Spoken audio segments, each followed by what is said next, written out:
लगीन एकाशी आणि हनीमून दुसऱ्याशी. नाही नाही असं कधी घडत नाही. पण तरी सुद्धा पंढरपूर आणि मोहोळ तालुक्यातील लोक हेच बोलायला लागलेत. ते का असं बोलतायत याचं उत्तर आता तुम्ही माझ्या पाठीमागे असलेला हा डिजिटल बॅनर पहा. या मोहोळ तालुक्याचे आमदार राजू खरे यांचा हा डिजिटल बॅनर आणि यावर स्वागत कुणाचं तर उपमुख्यमंत्री एकनाथ शिंदे यांचं. तर तसं पाहायला गेलं तर नवीन काय नाही. एकाच्या नावाने कुंकू लावायचं आणि दुसरीकडे असा हा सारा प्रकार पाहून लोकही आश्चर्याने पाहतात. आता पहा, हेच आमदार राजू खरे कोणाच्या नावावर आमदार झाले तर ते फक्त आणि फक्त शरद पवार यांच्या नावावर. लोकांनी राजू खरे यांना नाही तर शरद पवारांच्या तुतारीला मतदान केलं असं आवर्जून लोक सांगतात. शरद पवार महाविकास आघाडीचे म्हणजे विरोधी पक्षातले आणि एकनाथ शिंदे हे महायुतीतले म्हणजे सत्ता पक्षातले. पण सत्तेतले नेते आले की हे आमदार महोदय त्या ठिकाणी दिसतात. मोहोळच्या आमदारांनी ज्यांच्या विरुद्ध मतदान केलं त्यांच्याच अवतीभोवती त्यांचेच लोकप्रतिनिधी पाहताना मतदारांचा रोष वाढताना पाहायला मिळतोय. निष्ठा निष्ठा म्हणतात ते हेच का असाही लोकांना प्रश्न पडला. साहजिकच आहे, लग्न एकाशी आणि हनीमून दुसऱ्याशी. शरद पवार यांच्या नावावर मतं मिळवली, आमदारकी मिळवली, त्यांच्या उपकाराची परतफेड कुठेच नाही. उलट शरद पवारांच्या विरोधकांचं स्वागत केलं जात आहे. हेच आमदार राजू खरे काय म्हणाले होते आठवतंय का? शरद पवार यांचा कुंकू माझ्या कपाळाला लागलेला आहे, त्यामुळे या कपाळावरच्या कुंकाशी कधी बेईमान होणार नाही. तुमच्याच डोळ्याने बघा आणि तुमच्याच कानाने ऐका.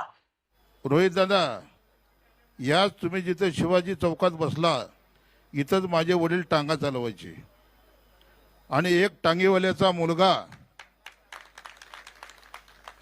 पंढरपूर, मोहोळ आणि उत्तर सोलापूर तालुक्याचा आमदार होण्याचा मान मला मिळाला. त्याच्या मागं दादा पवार साहेबांनी मला तिकीट दिलं. शरद पवार साहेबाचं कुंकू माझ्या कपाळाला लागलं. त्याच्यामुळे मी कधीही त्या कुंकाशी बेमान होणार नाही. हा जिल्हा पुरोगामी विचाराचा जिल्हा आहे. आता हा व्हिडिओ पाहिल्यानंतर खरा याचं उत्तर तुम्हाला मिळालं असेल. हेच काही पहिल्यांदा घडलं आहे असंही नाही. अगदी 2 दिवसांपूर्वी शक्तीपीठ महामार्ग रद्द होण्यासाठी सर्व पक्षीय नेत्यांनी भर पावसात याच रस्त्याने जात असताना आंदोलन केलं.